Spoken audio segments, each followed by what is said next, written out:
This channel does not promote any violent, harmful, or illegal activities. All content provided by this channel is meant for educational purpose only.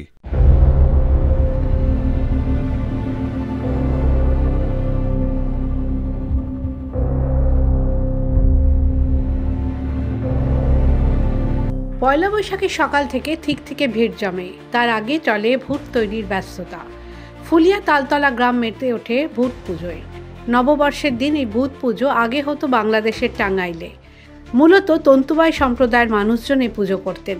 পুজোর উদ্যোক্তা হরিপদ বসাক জানান, এই দানবের ভয়ঙ্কর বর্ণনা রয়েছে বাল্মীকি রামায়ণ ও কৃত্তিবাসী রামায়ণে, কিন্তু তা কেন গাজনের সঙ্গে যুক্ত হলো এ প্রশ্নের উত্তর অজানা।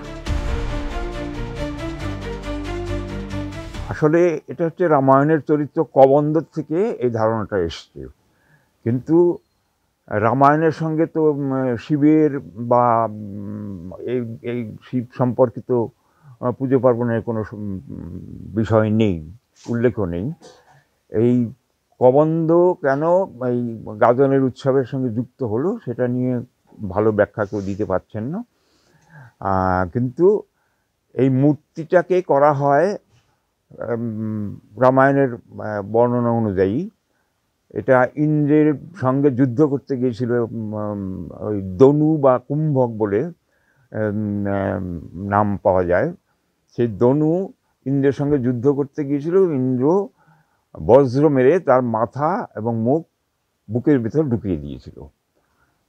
সেই বর্ণনা অনুযায়ী একটা কাঁচা মাটি দিয়ে একটা বড় মূর্তি বানানো হয়। সেই মূর্তির নাক, চোখ, মুখ সবই বুকের মধ্যে। সেইটাকেই পয়লা বৈশাখ ভূতের মেলার হিসাবে পরিচিত যে মেলাটা বসে, সেই মেলার মধ্যিখানে এই মূর্তিটা তৈরি করা হয়। জানা যায় প্রায় 54 বছর ধরে এই পুজো হয়ে আসছে।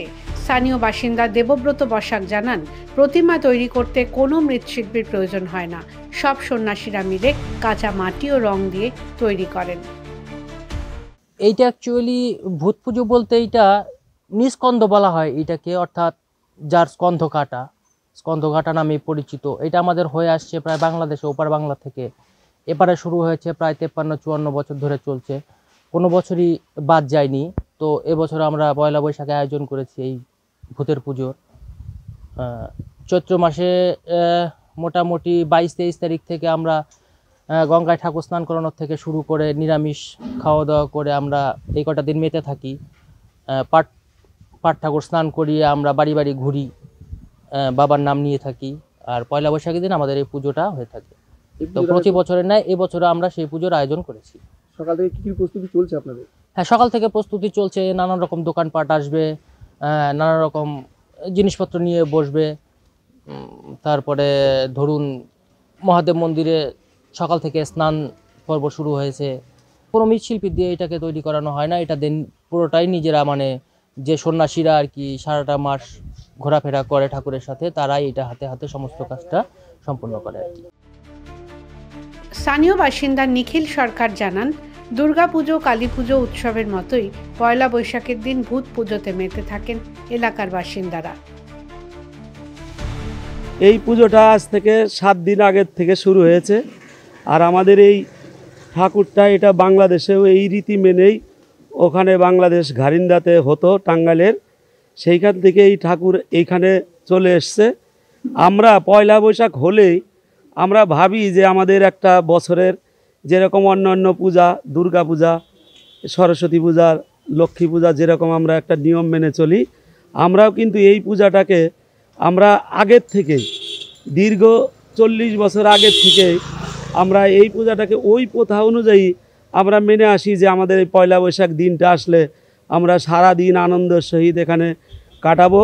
এবং আমরা দেখে আসছি, আমরা ছোটোবেলা থেকে দেখে আসছি একদম এই পুজোতে, এখানে যে পুজোটা হয় সেই পুজোতে আমরা দেখেছি যে মানত এখানে করে সেই মানত কিন্তু তার সফল হয়।